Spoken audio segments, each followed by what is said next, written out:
দক্ষিণ চব্বিশ পরগনা জেলার ভাঙড় ২ নম্বর ব্লকের অন্তর্গত শানপুকুর অঞ্চলের চণ্ডীহাট উদীয়মান সবুজ সংঘ ক্লাবের উদ্যোগে স্বেচ্ছায় রক্তদান শিবিরের আয়োজন করা হয়।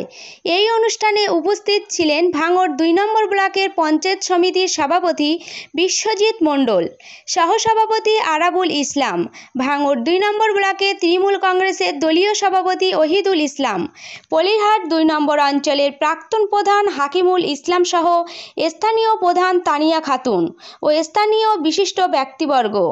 এই রক্তদান শিবিরে প্রায় ১২০ জনেরও অধিক ব্যক্তি রক্তদান করেন। তার মধ্যে মহিলারা প্রথম সারিতে।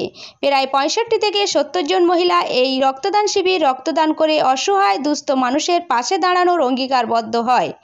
তবে এই বিষয়ে জিজ্ঞাসা করলে ভাঙড় ২ নম্বর ব্লকের সভাপতি ওহিদুল ইসলাম বলেন, বাংলা সম্প্রীতির বাংলা, এখানে সাম্প্রদায়িক সম্প্রীতির কোনো জায়গা এবং সাম্প্রদায়িক যারা ছড়াবার চেষ্টা করছে তাদের এখানে কোনো রকম নেই। আমরা সম্প্রীতির মিলবন্ধনে হিন্দু মুসলমান সব খ্রিস্ট জৈন সবাই আমরা একসঙ্গে বসবাস করি। আমি যে ক্লাবে আজকে এখানে উদীয়মান সবুজ সংঘ চণ্ডীহাট, এই ক্লাবে মমতা ব্যানার্জির অনুপ্রেরণায় এই ক্লাব আমাদের যুব কল্যাণ দপ্তরের মাধ্যমে মাননীয় মুখ্যমন্ত্রী এই ক্লাবকে অনুদান দিয়েছে এবং এই নিয়ে ৫ বছর এখানে রক্তদান শিবির হচ্ছে। সেই রক্তদান শিবির প্রতি বছর আমি এখানে আসি এবং এই গ্রামের একটা সবথেকে বড় মহত্ব আছে, এই ক্লাব বাইরে থেকে কোনো ডোনারের রক্ত নেয় না, এলাকার ছেলেরাই ব্লাড দেয়, কোনো ডোনারকে আহ্বান করা হয় না। এবং আমি যে বিগত বছর এসেছিলাম সেখানে ১২০ দুটো মেডিকেল টিম এসেছিলো, ১২০ ইউনিট। আজকেও এ পর্যন্ত প্রায় ১১০ জনের মতো রক্ত নেওয়া হয়ে গেছে। আজকেও অনেক ছেলেরা লাইনে দাঁড়িয়ে আছে, সবাইকে হয়তো নেওয়া সম্ভব হচ্ছে না।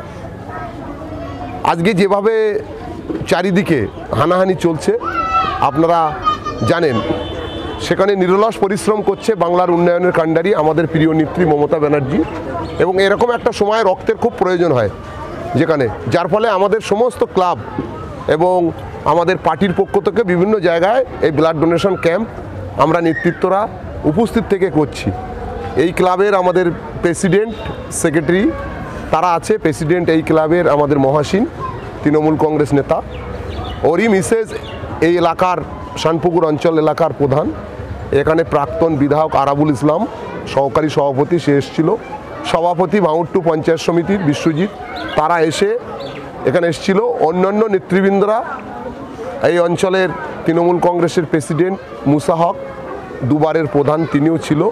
তাদের উপস্থিতিতে আমাদের এখানে এই বুথের যে পঞ্চায়েত সদস্য ইসমাইল, তার উপস্থিতিতে আমরা এখানে সকালবেলা উদ্বোধন করে গেছি এবং আমি একেবারে শেষ মুহূর্তে আবার এসছি কত ব্লাড টোটাল এখানে হয়েছে, কারণ আমরা একটা রিপোর্টিং আকারে যে প্রতি বছর ভাঙড় থেকে আমাদের বিভিন্ন ক্লাব, যে সমস্ত ক্লাব অনুদান পেয়েছে তার বাইরেও আমাদের পার্টি নেতৃত্বরা কত ক্লাব কিভাবে অনুদান পায় এবং কারা কত টোটাল রক্ত ভাঙড় থেকে কত ব্লাড আমরা দিতে পারলাম, তার একটা শেষ বেশ হিসাব আমরা বছরের শেষে দিই এরকম একটা সময়ে। আজকে এই উদীয়মান সবুজ সংঘ চণ্ডীহাটি এরা প্রতি বছর যেভাবে অর্গানাইজ করে, শুধু এই রক্তদান উৎসবের সঙ্গে এরা থাকে না, এরা এখানে সামাজিক বিভিন্ন কাজের সঙ্গে এরা সবসময় যুক্ত থাকে। আজকে এই চণ্ডীহাটি গ্রামের মেয়েরা আজকে ১২০ ইউনিট রক্ত ইতিমধ্যে নেওয়া হয়ে গেছে, তার মধ্যে ৬৫ জন মহিলা তারা রক্ত দিয়েছে, যেটা একদম উল্লেখযোগ্য ভূমিকা। একটা পাড়ার মধ্যে ক্লাব এবং সেই ক্লাবে এসে সব মানুষ অভিভূত আপ্লুত। আমরা কোনো বর্ণাঢ্য অনুষ্ঠান করি না, আপনারা দেখতে পাচ্ছেন সাদামাটাভাবে এখানে একটা ব্লাড ডোনেশন ক্যাম্প হচ্ছে এবং মেয়েরা স্বতঃস্ফূর্তভাবে, এখনও আমি গিয়ে দেখলাম এখনও ৫ জন মেয়ে তারা রক্ত দেওয়ার জন্যে তারা লাইনে আছে দাঁড়িয়ে। আমরা আপ্লুত, আমরা গর্বিত।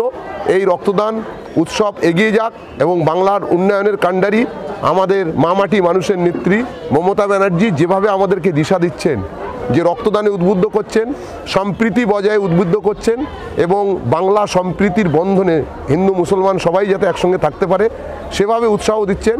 এবং চারিদিকে ভেরি রিসেন্ট একটা গুজব চলছে, সেই গুজবে ভাঙড়ের মানুষ কান দিচ্ছে না এবং গুজব থেকে সতর্ক থাকতে বলছে। এরম কোনো গুজব রটলে সঙ্গে সঙ্গে আমরা ক্লাব থানাকে জানাতে বলছি, পুলিশ প্রশাসনকে জানাতে বলছি, তাদের উদ্যোগের মাধ্যম দিয়ে আগামী দিনে তার প্রতিরোধ এবং প্রচার এবং অন্য কিছু করার মাধ্যমে ক্লাবগুলোকে যেভাবে এগিয়ে আসছে তার জন্য আমরা আপ্লুত, গর্বিত। আমি ভাঙড় 2 পঞ্চায়েত সমিতির পক্ষ থেকে, আমি ভাঙড় 2 নম্বর ব্লক তৃণমূল কংগ্রেসের সভাপতি ওহিদুল ইসলাম, আমার পক্ষ থেকে আমি এই এলাকাবাসীকে, চন্ডিয়াটি গ্রামের আমার যারা এই ক্লাবের অর্গানাইজ ওয়েতে যারা সেক্রেটারি, সম্পাদক এবং যারা কোর কমিটির সদস্য, তাদের সকলকে আমি ধন্যবাদ, শুভেচ্ছা, ভালোবাসা জানাই। এ বিষয়ে উদীয়মান সবুজ সংঘ ক্লাবের সভাপতি মহাসিন আলী মোল্লাকে জিজ্ঞাসা করলে তিনি জানান, দেখুন, এই রক্তদান শিবির বিগত 5 বছর ধরে আমরা করে আসছি। চন্ডিয়াট উদীয়মান সবুজ সংঘ ক্লাবের পক্ষ থেকে আমরা যে যুবক ছেলেরা এলাকার আছে সবাইকে নিয়ে আমরা দীর্ঘ 5 বছর ধরে করে আসছি। প্রতি বছরের নয়, এবারও করেছি এবং আগামী দিনেও করব। আর মেন কথা হচ্ছে, বর্তমান বাংলায় যে একটা সাম্প্রদায়িক সম্প্রীতি নষ্টের চেষ্টা হচ্ছে, আমরা এখানে হিন্দু মুসলমান সব পাশাপাশি বাস করি, সবাই মিলে এই উদ্যোগটা আমরা নিয়েছি এবং আগামী দিনেও নেব। মহিলাদের পক্ষ থেকে কেমন সাড়া পাচ্ছেন? মহিলাদের আমাদের এই পর্যন্ত 120 জন মতো ডোনার অলরেডি রক্ত দিয়েছে। তার মধ্যে 65 থেকে 70 জনের মতো মহিলা আমাদের পাড়ার মধ্যে। অধিকাংশ সব বাড়ি থেকেই মহিলারা আসছেন এবং অনেকেই এসে এখনও ফিরে যাচ্ছেন আমাদের প্রায় শেষের দিকে। রক্তদানের পাশাপাশি আপনার ক্লাব আর কি মূলত কাজ করে থাকে সারা বছর? আমাদের এখানে অনেক সামাজিক কাজ হয়। ছোট ছোট বাচ্চাদের স্কুলের বই খাতা, তারপর যারা গরিব মানুষ পড়াশুনো করতে পারে না তাদেরকে বিভিন্ন রকম আর্থিক সাহায্য করি। যারা অসুস্থ, চিকিৎসা করাবার মতন নেই, তাদের হসপিটালে আমরা যোগাযোগ করিয়ে দিই। আর্থিকভাবেও ক্লাব থেকে আমরা চাঁদা তুলে সহযোগিতা করি। আপনার নাম এবং পদ? আমার নাম মহাসিন মোল্লা, আমি এই চন্ডিয়াট উদীয়মান সবুজ সংঘ ক্লাবের সম্পাদক এবং আমারই মিসেস এই শানপুকুর অঞ্চলের প্রধান। অসংখ্য ধন্যবাদ। ভাঙড় থেকে শাকিরুল ইসলামের রিপোর্ট, PM নিউজ।